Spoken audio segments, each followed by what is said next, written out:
هادشي اللي سمعت خربقني. وانا نسول اياد انت كيفاش عرفتي؟ ضحك يامن وقال لي راه وجهك كله صفرا صاحبي، وكمل كلامه راه كل ما نقص الذكاء ديالك كل ما وجهك كيولي شاحب وكيبان فيك المرض، وهكا كنعرفوا شكون الغني وشكون الفقير. وراه كل ما كتزاد الثروه ديالك كتولي طبيعي وكيتزاد الشباب ديالك، لكن غا كتخسر ديك الثروه كتبدا تحس بالمرض كيدخل معاك. مهم تقدر تبقى هكا حتى يوصل يوم زيكولا ويبداو العسكر كيجمعوا كاع المرضى اللي في المدينه وكيقدموهم للطبيبه اسيل، وهي اللي كتحدد اللي مريض بالصح ولا اللي مريض بالفقر، ومن بعد كتختار 3 اللي فقراء بزاف.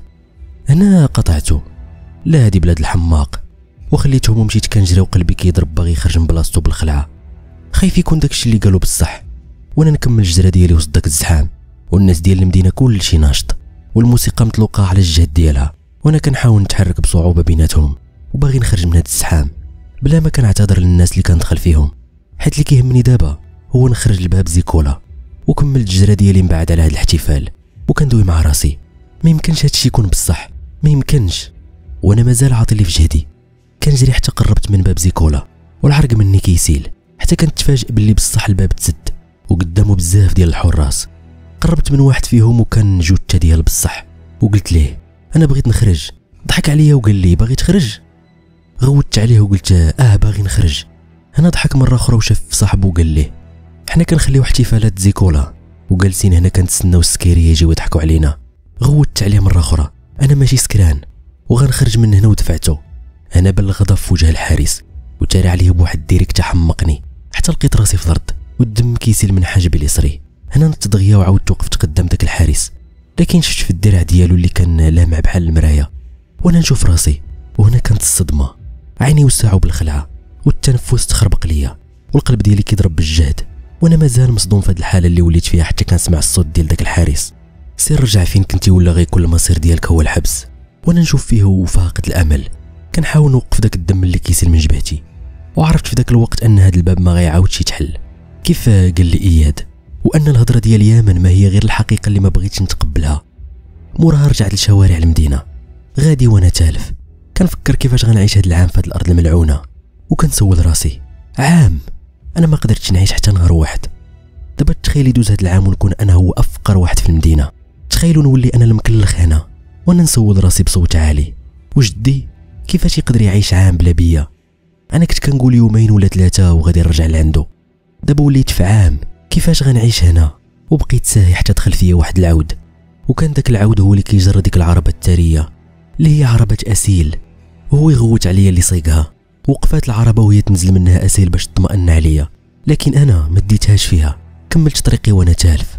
واخا هي عيات ما تعيط، ورجعت العربه ديالها وقالت في نفسها كون كان شي واحد اخر كنت طلبت التعويض على هادشي اللي طرا ليه، وهي طلب السائق باش يتحرك مره اخرى. دازت ساعات وانا مازال غادي في المدينه وعقلي ما بغاش يحبس من التفكير، حتى لقيت راسي كنقرب من واحد الضايه واسعه وانا نمشي ليها بالزربه، وقلت ندوق الماء ديالها ولقيته زوين وعذب وشربت منه مزيان. من بعد قررت نتكا على واحد الشجره كاينه جنب ديك الضايه، وضحكت فجاه في بالي انه كون يجي الاب ديال منى لهاد المدينه ما غيعطلوهش غيذبحوه في البلاصه، وحتى منى الا جات غيذبحوه حتى هي. وتفكرت الاصدقاء ديالي اللي غال مكلخ على خوه كون جاو كون كلشي مشى. ضحكت وانا كندوي مع راسي بسخريه، بغيت ناكل مقابل 2 وحدات ديال الذكاء. وانا نضحك مره اخرى فاش تفكرت واحد صاحبي غليظ كياكل بزاف كون كان هنا في زيكولا كون فقد الثروه ديالو كامله غا باش ياكل. وانا ندوي مع راسي مره اخرى كضحك خالد بصح انت مصري وولد مصري. كنضحكوا في اشد الاوقات والمصائب. وسولت راسي شنو غدير دابا خالد؟ وجاوبت راسي بحالي لا انا شي حد اخر غنعيش هنا بحال كاع الناس، واش قدامك شي حل اخر؟ وجاوبت راسي تاني لا بطبيعه الحال. وابتسمت وقلت خاصك تولف هنا، ومرحبا بك في ارض زيكولا. موراها شفت الفوق في السماء اللي بدات كتظلام وهما يبانوا لي الالعاب الناريه غريبه على هذيك اللي كنعرف. وابتسمت نهار زيكولا بقاو غير ساعات قلال ونشوف زيكولا على حقيقتها، وانا نشوف هاد الضايه وفي الجناب ديالها، وبان لي انه ما كاين حتى حد من غيري. وقيتها فرصه باش نضربها بشي عومه، ما جيت فين نحيد كاع حوايجي حتى كنحس بشي حد هنا، وبديت نسمع شي صوت وشي حد كيضحك. ما هضرتش حتى كنشوف 2 البنات كيشوفوا فيا، وعاودت لبست حوايجي بالزربه ورجعت لديك الشجره وتكيت مره اخرى وانا نقول لراسي وانا مبتسم لا كيبان لي النعس حسن ليا. داز الليل وشرقات الشمس وانا ناعس جنب ديك الشجره، حتى كنت تهز من بلاصتي فاش سمعت شي غوات. فاش شفت بعيد لقيت مرا كتغوت حيت ولدها كيغرق في ديك الضايه. مشيت بالجري لديك الضايه ودخلت بحوايجي باش نجبد داك الولد اللي كان بعيد عليا، وما كنتش متخيل ان البحيره غارقه لهاد الدرجه. حتى وصلت لعندو وجبدتو لجهتي وخرجتو لبرا، وكان داك الدري يفقد الوعي، والام ديالو ما سكتاتش من الغوات. وانا نتكي على ظهرو وبديت نبرك بيدي على الصدر ديالو. بغيت القلب ديالو ينتعش مره اخرى، وبديت كندير ليه التنفس الاصطناعي باش يعمر الصدر ديالو بالهواء، وكنعاود نبرك ليه مره اخرى على الصدر ديالو.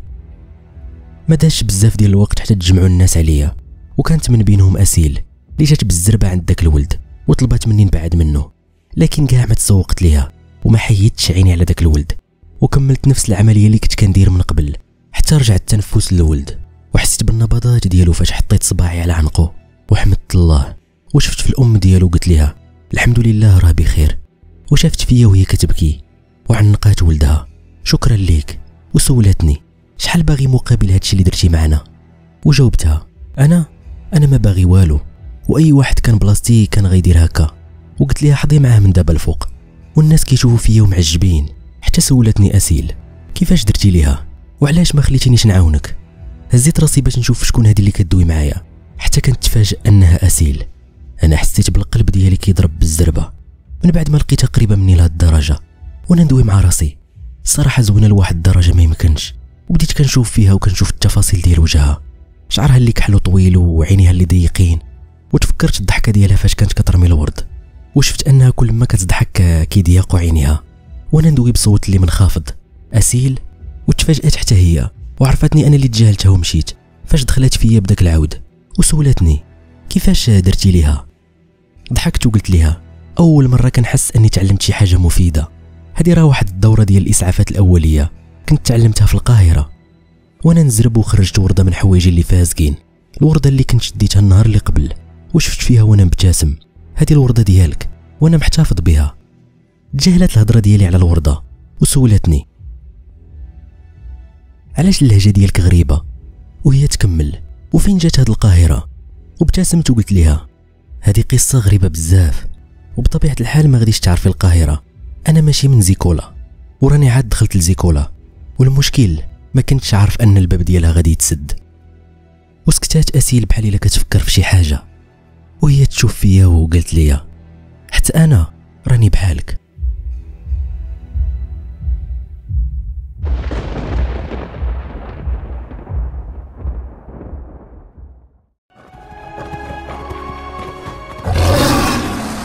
العرندس، قناة القصص والروايات بالدارجة واللغة العربية.